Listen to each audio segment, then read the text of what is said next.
يضلله فلا هادي له ونشهد أن لا إله إلا الله وحده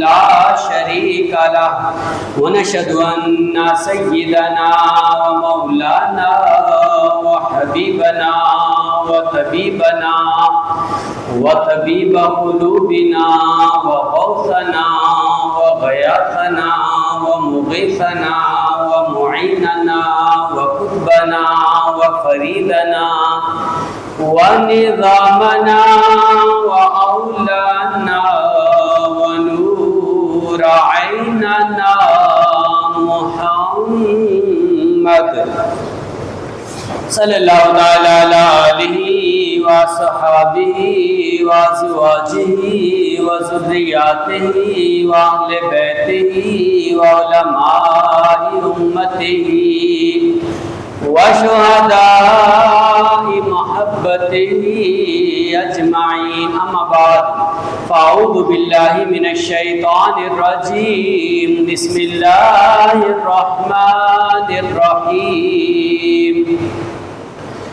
ان اول بیت وضع للناس للذی ببکۃ مبارکا وہدی للعالمین، صدق اللہ العظیم وبلغنا رسول النبی الکریم وذلک من الشاہدین والشاکرین والحمد للہ رب العالمین۔ حمد و صلوات کے بعد ہم نے قرآن مجید فرقان حمید کی خانہ کعبہ سے متعلق آیت مبارکہ تلاوت کرنے کا شرف حاصل کیا ہے۔ اللہ جل جلالہ و امن والوں کی بارگاہ میں دعا ہے کہ وہ ہمیں حق اور سچ کہنے کی سعادت عطا فرمائے اور سامعین کو حق اور سچ سن کر عمل کرتے ہوئے دوسروں تک پہنچانے کی توفیق مرحمت فرمائے، آمین بجاہ النبی الامین صلی اللہ تعالی علیہ وآلہ وسلم۔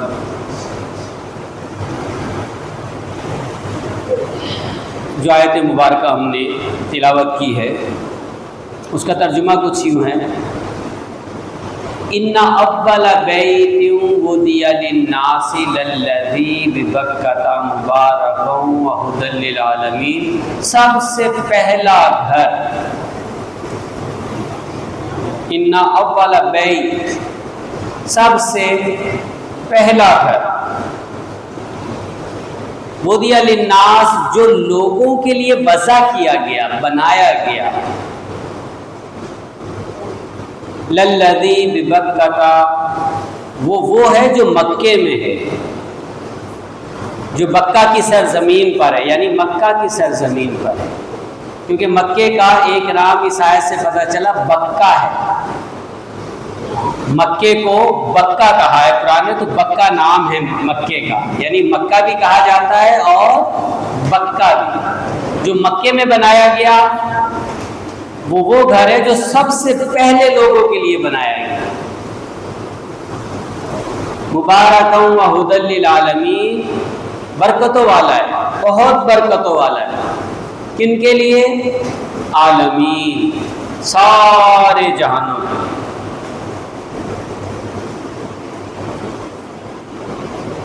اس آیت مبارکہ سے ایک شبہ کا ازالہ ہوتا ہے۔ قرآن نے خانہ کعبہ کو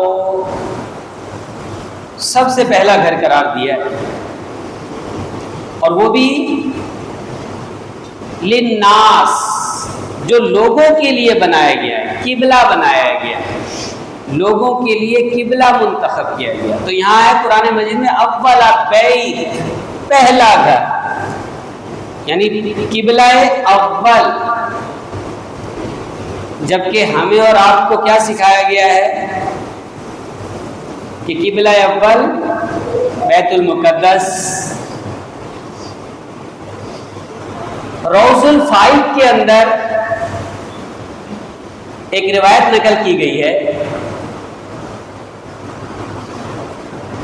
کہ حضرت آدم علیہ نبینا علیہ السلام کو جب اللہ تعالیٰ نے زمین پر بھیجا تو انہوں نے آنے کے بعد سب سے پہلے بیت اللہ کا طواف کیا، 7 چکر لگایا، پھر وہاں پر نماز ادا کی اور ملتزم پر جا کر دعائیں مانگی۔ یہ روض الفائق کے اندر روایت موجود ہے۔ حضرت ابن عباس، عبداللہ ابن عباس جلیل القدر صحابی ہیں اور احادیث کے بہت بڑے راوی ہیں، بہت ساری احادیث آپ سے مروی ہیں۔ حضرت عبداللہ ابن عباس رضی اللہ تعالی عنہ ایک روایت نقل کرتے ہیں، فرماتے ہیں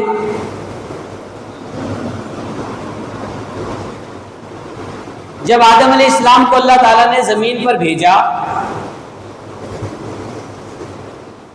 تو آدم علیہ السلام کو حکم دیا کہ بیت معمور کا طواف کریں۔ آگے چل کے آپ فرماتے ہیں پھر جب نوح علیہ السلام کا زمانہ آیا اور عذاب الہی نوح علیہ السلام کی قوم پر اتر آیا تو ساری زمین جو ہے وہ پانی سے بھر گئی۔ اس وقت اللہ تعالیٰ نے خانہ کعبہ کو چھٹے آسمان پر اٹھا لیا تاکہ ڈوبے نہیں، تو خانہ کعبہ اٹھا لیا گیا اور چھٹے آسمان پر اس کو کہا جاتا ہے اب بیت المعمور، اردو میں ہم کہتے ہیں بیت معمور، عربی میں بیت المعمور۔ اب بیت المعمور کا طواف جو ہے فرشتے کرتے ہیں، آسمان کی مخلوق کرتی ہے، اور یہاں چونکہ سیلاب آنے کی وجہ سے، پانی آ جانے کی وجہ سے، عذاب الہی آ جانے کی وجہ سے خانہ کعبہ اٹھا لیا گیا تھا۔ یہ ابن عباس رضی اللہ تعالیٰ عنہ کی روایت ہے۔ تو یہاں پر موجود نہیں تھا، لیکن اس کی بنیادیں وہ تو تھی، اس کی بنیادیں۔ اب ظاہر بات ہے جب پانی آ جاتا ہے تو آپ کو پتا ہے جب خشک ہوتا ہے تو کیچڑ ہو جاتی ہے تو پھر نشانات مٹ جاتے ہیں۔ تو صاحب روض الفائق نے اس روایت میں لکھا کہ ابن عباس رضی اللہ تعالیٰ عنہ فرماتے ہیں کہ اللہ تبارک و تعالیٰ نے ابراہیم علیہ السلام کے زمانے میں پھر ابراہیم علیہ السلام کو اللہ تعالیٰ نے حکم دیا، اے ابراہیم خانہ کعبہ کی بنیادوں کو تلاش کر کے اسے دوبارہ سر نو تعمیر کرو۔ ابراہیم علیہ السلام نے بنیادوں کو تلاش کیا، ان کی نظروں سے بنیادیں اوجھل رہی ہیں۔ پھر اللہ تعالیٰ سے دعا کی، یا اللہ بنیادیں میری نظروں سے اوجھل ہیں، نشانات مٹ چکے ہیں، میں کہاں سے کہاں تک خانہ کعبہ کی دیواروں کو اٹھاؤں؟ اللہ تعالیٰ نے فرمایا ابراہیم آپ غمگین نہ ہوں، ہم آپ کے لیے ایک بادل کو بھیج رہے ہیں۔ اللہ تعالیٰ نے ایک بادل کو بھیجا جس کا سر تھا، ہیڈ، جس کا سر تھا، جس کی زبان تھی اور جس کی آنکھیں تھیں۔ یہ 3 چیزوں کا ذکر ہے اس روایت میں۔ تو بادل آیا اور آ کر سیم بیت اللہ کی جہاں جہاں بنیادیں تھیں اس کے اوپر آ کر کھڑا ہوا اور وہاں پر چھائیں کر دی۔ چھاؤں ہوتی ہے نا بادلوں کی، وہ چھاؤں کر دی، اور جیسے وہ چھاؤں کی تو بادل نے کلام کیا، آواز دی، بادل بولا، کہنے لگا یا ابراہیم علیہ السلام جہاں جہاں میں کھڑا ہوں یہ بنیادیں خانہ کعبہ کی ہیں۔ ان اول بیت، وہ جو پہلا گھر رب کائنات نے مکہ میں بنایا تھا اس کی بنیادیں یہ ہیں جہاں پر میں موجود ہوں، آپ ان میرے سائے کو دیکھتے جائیے اور بنیاد رکھتے جائیے۔ ابن عباس رضی اللہ تعالیٰ عنہ فرماتے ہیں کہ پھر ابراہیم علیہ السلام نے خانہ کعبہ کی دوبارہ بنیادیں ڈالی اور خانہ کعبہ کو تعمیر کر دیا، لیکن پتھروں کی کمی، مال مٹیریل کی کمی کے باعث خانہ کعبہ کا کچھ حصہ جو ہے وہ دیواریں نہیں اٹھ سکی، جہاں ملتزم سے پانی گرتا ہے، حتیم وہ جگہ۔ اور یہ ایسا نہیں ہے کہ مٹیریل کی کمی، میرا رب چاہے تو بادل کو بھیج کے جب بنیاد بتا سکتا ہے، تو مٹیریل دینے میں کوئی کمی، اصل وجہ یہ نہیں تھی۔ اصل وجہ یہ تھی کہ بڑے بڑے لوگ، وزراء، مشرا، فوج، بادشاہ، سلاطین، یہ جتنے بڑے بڑے لوگ ہوں گے یہ تو خانہ کعبہ کے اندر چلے جائیں گے، یہ تو وہاں جا کے نماز پڑھ کے آئیں گے، دعائیں مانگ خانہ کعبہ کے اندر۔ جو غریب عوام ہوگی ان کو کون جانے دے گا خانہ کعبہ کے اندر؟ آپ کے لیے کبھی دروازہ کھلے گا؟ نہیں۔ ہمارے لیے کبھی دروازہ کھلے گا؟ نہیں۔ تو میرا رب جانتا تھا کہ بعد میں آنے والے مسلمان حسرت کریں گے، کاش ہم بھی اندر جاتے۔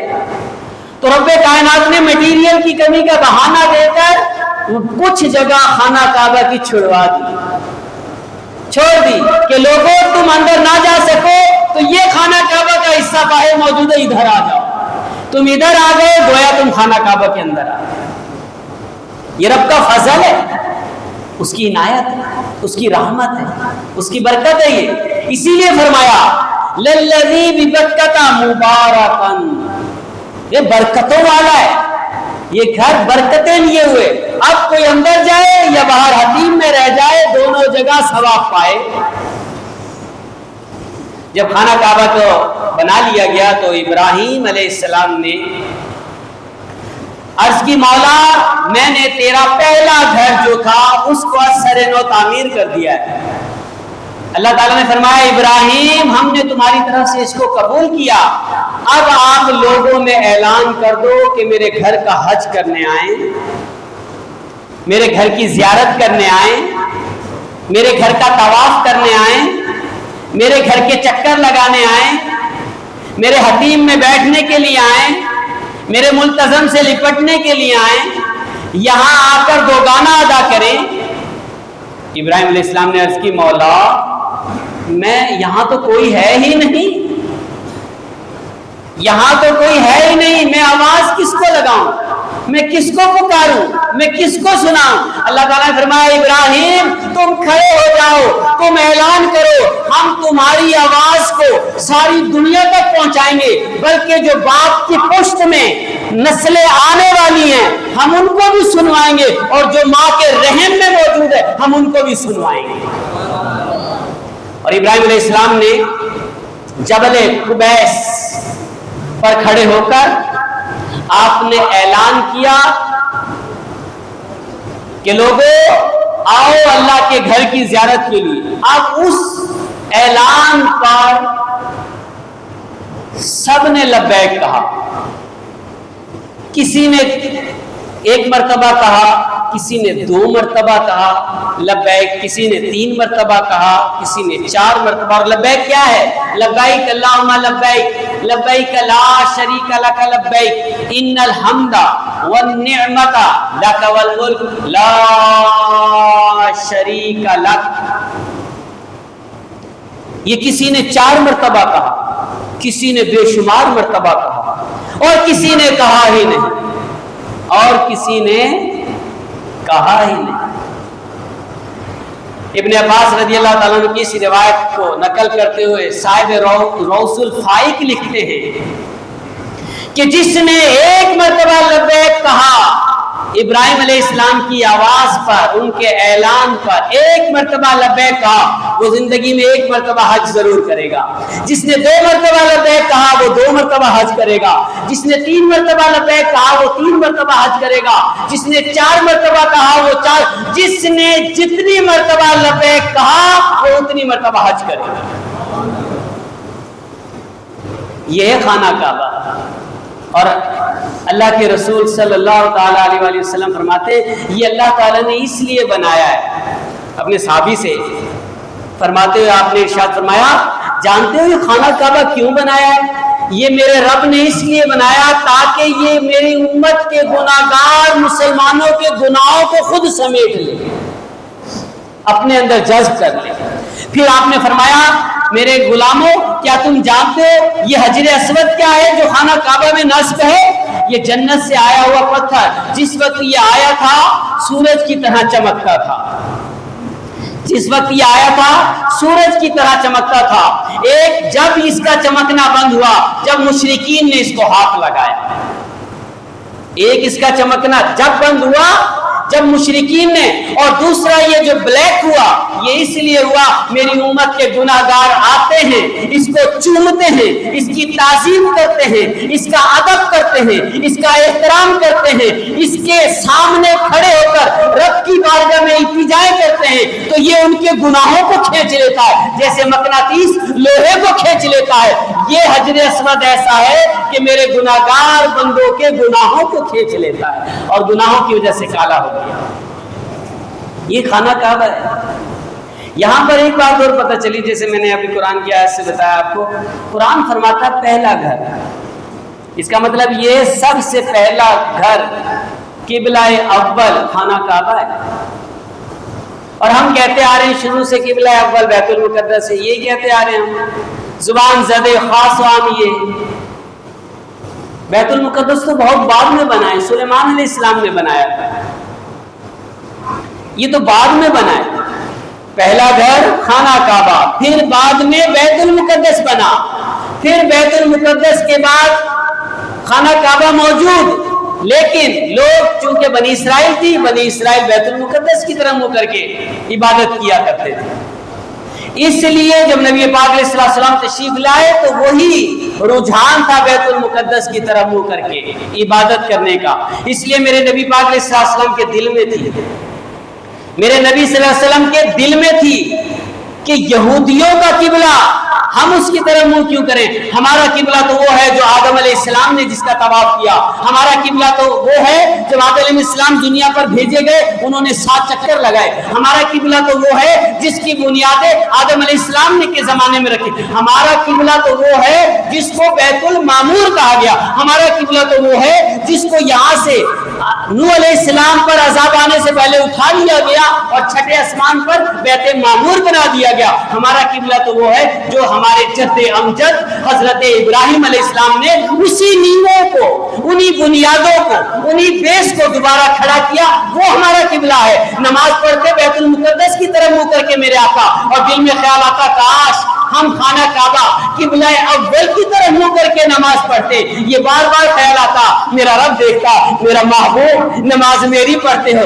خیال قبلے کا آ رہا ہے، سجدہ مجھے کرتے ہو، خیال خانہ کعبہ کا آ رہا ہے، رکوع میرے حضور کر رہے ہو، خیال تمہیں خانہ کعبہ کا آ رہا ہے، تو پیارے پریشان کیوں ہوتے؟ رب نے پوری آیت مبارکہ نازل فرما دی، قد نرى تقلب وجهك في السماء فَلَنُوَلِّيَنَّكَ قِبْلَةً تَرْضَاهَا فَوَلِّ وَجْهَكَ شَطْرَ الْمَسْجِدِ الْحَرَامِ۔ اے پیارے بار بار ہم تمہارا یہ انداز دیکھ رہے ہیں، تمہارا چہرہ آسمان کی طرف، تمہاری نگاہیں آسمان کی طرف اٹھتا دیکھ رہے ہیں، تمہارے خیالات کو دیکھ رہے ہیں، ہم تمہاری سوچ کو دیکھ رہے ہیں، تم عبادت ہماری کر رہے ہو، سوچ قبلہ کی طرف ہے، تو پیارے دیر کس چیز کی ہے؟ جس میں تم راضی اس میں ہم راضی، جلدی سے خانہ کعبہ کی طرف نماز میں اپنا منہ پھیر لیجئے۔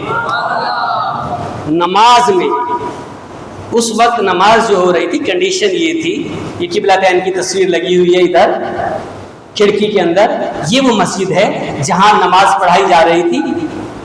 اس مسجد میں میرے آقا علیہ السلام یہ منبر ہے، یوں سمجھیے یہ بیک ہے، یہ فرنٹ ہے، یہ بیک، لیکن جب اس مسجد میں نماز پڑھا رہے تھے اور قبلہ چینج ہوا اس وقت میرے آقا علیہ السلام ادھر منہ کر کے نماز پڑھا رہے تھے، اس کے اپوزٹ، بالکل اپوزٹ۔ آج بھی آپ کو اللہ تعالیٰ مدینہ منورہ لے جائے، وہاں زیارت کریں، جا کے آپ جس دروازے سے ہم داخل ہوتے ہیں اس دروازے کے اوپر محراب کا نقشہ بنا ہوا ہے کہ قبلہ اس طرف تھا۔ کبھی آپ کو اللہ تعالیٰ لے جائے تو دیکھ کر آئیے گا، زیارت کر کے آئیے گا اس مسجد میں۔ ادھر منہ کر کے میرے آقا آگے پیچھے صفیں بنی ہوئی ہیں، جب منہ پھیرا ہوگا تو سچویشن کیسی ہوئی ہوگی، منظر کیسا ہوگا، وہ کتنا حسین منظر. میرے آقا علیہ السلام گھومتے ہوئے آئے ہوں گے اس طرف. یہ آسان کام تو نہیں، نماز کی حالت میں، حالت نماز میں، نماز کی حالت میں میرا. اور اسی طرح جس طرح میرے آقا کو دیکھا، صحابہ اکرام تو کیا کرتے تھے نماز میں، جیسے میرے آقا عمل کر رہے ہیں وہی عمل کر رہے ہیں. ایک مرتبہ وہ عصر کی نماز میں ایڑیاں اٹھا دی، انگور کا گچھا پکڑ لیا. بعد میں صحابہ نے پوچھا یا رسول اللہ کیا نماز میں چینجنگ آئندہ ہم بھی عصر کی نماز میں ایڑیاں اٹھا لیا گئے؟ کہا نہیں ماجرا یہ نہیں، ماجرا ہی کچھ اور تھا. تو میرے آقا علیہ السلام کے انداز کو دیکھا کرتے تھے. تو جب دیکھا میرے آقا قبلے کی طرف، قبلہ ہی پھیر رہے ہیں، پورا ہی گھوم رہے، صحابہ اکرام نے سب در سب گھومنا شروع کر دیا. اور مسجد کا انتہائی خوبصورت منظر، جیسے طواف ہو رہا ہوتا ہے ایسے اس قبلتین مسجد میں گھومنے کا منظر پیش ہوا. میرے آقا یہاں تشریف لائے، خانہ کعبہ کی طرف منہ کیا، سارے صحابہ اکرام گھومتے گھومتے پیچھے صفیں مکمل کی اور نماز شروع کی تو اس طرح، اور جب نماز ختم کی تو اس طرح. یہ کتنا حسین منظر ہوگا. خانہ کعبہ کی شان یہ نہیں ہے کہ شان جو ہم بیان کریں، اس سے تو اعلیٰ ہے، افضل ہے، اس کو تو ہم سمجھ ہی نہیں سکتے. اسی لیے پہلا گھر قبلہ اول وہ بھی خانہ کعبہ ہے، اور آخری قبلہ وہ بھی خانہ کعبہ ہے. جیسے میرے نبی علیہ السلام کو کہا جاتا ہے، کیا کہا جاتا ہے؟ سب سے پہلے نبی میرے نبی، سب سے آخری نبی میرے نبی. میرا نبی بھی ایسا ہے، قبلہ بھی ایسا ہے. ارے جو نبی ہو وہ کس قبلے کو پسند کرا؟ اسی قبلے کو تو نہ کہ جو اول بھی ہے آخر بھی ہے، کیونکہ میں اول بھی ہوں آخر بھی ہوں. تو خانہ کعبہ اب رہ گیا بیت المقدس، اس کی تعظیم ہمارے دلوں میں ہے، لیکن قبلہ اول نہیں. قبلہ ثانی بنی اسرائیل کا قبلہ، وہ بنی اسرائیل کا قبلہ تھا. قبلہ ثانی، قبلہ ثانی، قبلہ ثالث پھر یہ. اب ثالث کہنے کی بجائے اول اور آخر، ثالث کی گنجائش ہی ختم ہو گئی. تو یہ ہے جس کو قرآن نے بیان کیا، ان اول بیت، سب سے بے شک سب سے پہلا گھر، تحقیق سب سے پہلا گھر، حقیقتاً سب سے پہلا گھر، وُدِعَ لِلنَّاسِ بِبَکَّۃَ، وہ ہے جو مکے میں ہے، وہ ہے جو مکے میں ہے.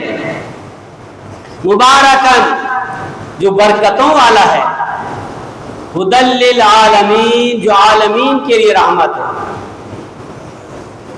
ہدایت ہے، رہنمائی ہے. تو خانہ کعبہ کی یہ ہے اصل حقیقت.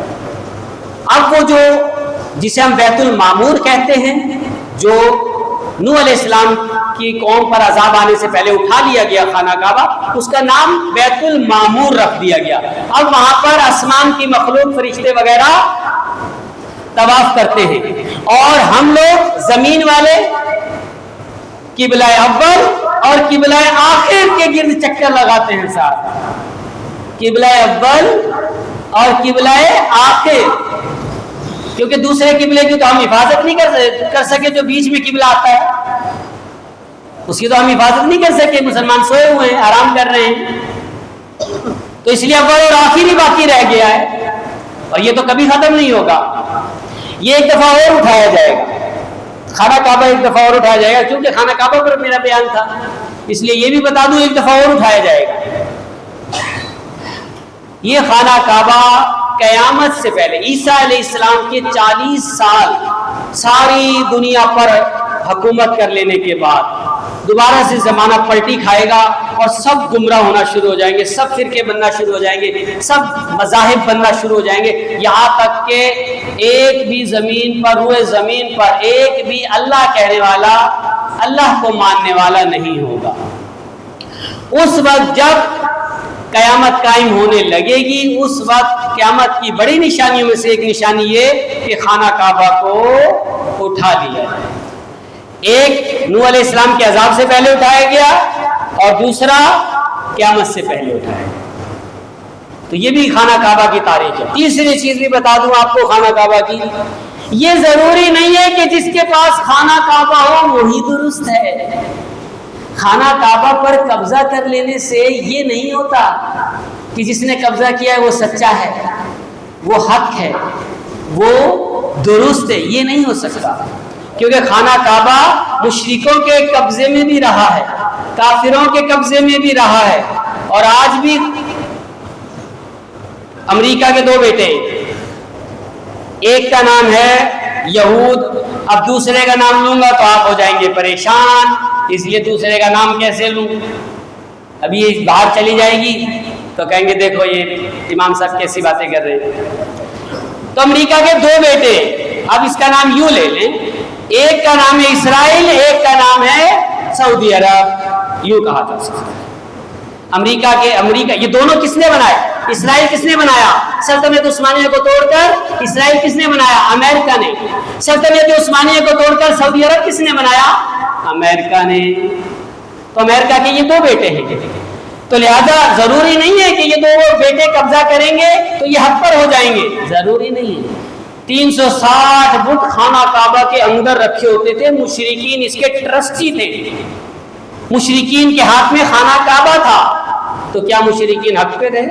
آج بہت سے لوگوں کو شیطان ورگلا دیتا ہے، شیطان دھوکے میں ڈال دیتا ہے یہ کہہ کر یار وہ خانہ کعبہ ہے وہاں غلط کیسے ہو سکتا ہے، تم لوگ غلط بول رہے ہو، تو اچھا تو خانہ کعبہ میں 360 فٹ رکھے تھے وہ کیسے ہو سکتا ہے، تم غلط ہو اس لیے بت پرست صحیح ہے، یہ کہیں گے ہم؟ تو خانہ کعبہ کبھی بھی ایک جگہ جمع ہوا نہیں رہا اور ایک ہی مسلک کے پاس کبھی نہیں رہا۔ خانہ کعبہ تو ایسی چیز ہے کہ جس کو آ جائے سنبھال لیتا ہے، پھر اس کی دھلائی کرتا ہے، دھلائی کرنے کے بعد اپنا ہو تو بنا لیتا ہے، پرایا ہو تو نکال کے باہر پھینک دیتا ہے۔ خانہ کعبہ تو ایک ایسی چیز ہے، تو لہذا ابھی خانہ کعبہ دھلائی کر رہا ہے۔ سلطنت عثمانیہ کے بعد دھلائیاں ہو رہی ہیں، اور دھلائیاں ہونے کے بعد ایک زلزلہ آئے گا، جس کو حدیث پاک میں مینشن ہے یہ بات کہ ایک زلزلہ آئے گا، اس زلزلے کے بعد جتنے بھی یہ خانہ کعبہ کے قبضہ گروپ ہیں یہ سب خانہ کعبہ سے نکل جائیں گے، مکہ اور مدینہ سے نکل جائیں گے، مکہ اور مدینہ سے یہ نکل جائیں گے، اور پھر صرف اہل حق کے پاس یہ چیز رہ جائے گی، پھر آخری میں اہل حق کے پاس آنا ہے، بس بات اتنی سی ہے۔ تو اس کا مطلب یہ ہے کہ ضروری نہیں، دین کا معیار، حقیقت کا معیار، اصلیت کا معیار، سچائی کا معیار، حق کا معیار خانہ کعبہ نہیں ہے، شریعت محمدیہ ہے، قرآن و حدیث ہے۔ خانہ کعبہ معیار نہیں ہے اسلام کا اور دین کا، اسلام اور دین کا معیار ہے قرآن و حدیث، شریعت، اس سے اسلام پتہ چلتا ہے۔ خانہ کعبہ تو کبھی کسی کے پاس، حسین کے قبضے میں بھی رہا خانہ کعبہ، یزید کے قبضے میں بھی رہا، اپنوں کے قبضے میں بھی رہا، غیروں کے قبضے میں بھی رہا۔ خانہ کعبہ میں گھوڑے بھی باندھے گئے اور جو ہے 4 مسلح بھی بچھائے گئے۔ تو خانہ کعبہ دلیل نہیں ہے، خانہ کعبہ قبلہ ہے، دلیل نہیں، قبلہ ہے، ادب کی جگہ ہے، تعظیم کی جگہ ہے، احترام کی جگہ ہے، محبت کی جگہ ہے، پیار کی جگہ ہے، امن کی جگہ ہے، چاہت کی جگہ ہے، لیکن دلیل نہیں ہے۔ دلیل قرآن و حدیث ہے۔ اللہ تعالیٰ سے دعا ہے کہ اللہ تعالیٰ ہمیں خانہ کعبہ اور خانہ کعبہ کے بنانے والے اور جس کے لیے خانہ کعبہ بنایا ان کو سمجھنے کی توفیق عطا فرمائے۔ وما توفیقی الا باللہ۔